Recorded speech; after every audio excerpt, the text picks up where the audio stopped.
Bakit pag magkagalit ang tao, hindi mag-iimikan at sobra niya na kinaiinisan ang isa't isa?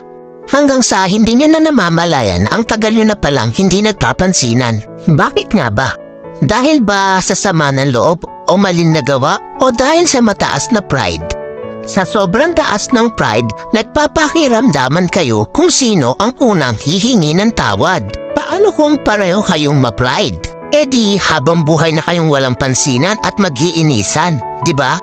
Alam niyo ba ang kasabihang, it's better to lose your pride because of your love than to lose your love because of your pride? Hindi naman masama kung itapon mo muna ang pride mo para sa taong mahalaga sa'yo. Kaysa naman itapon mo yung pinagsamahan nyo ng dahil lang sa pride mo. Wala namang masama o mawawala kung ikaw ang unang lalapit o iimik. Ika nga, ang nagmamataas ang siyang ibinababa at ang nagpapakumbaba ang siyang itinataas.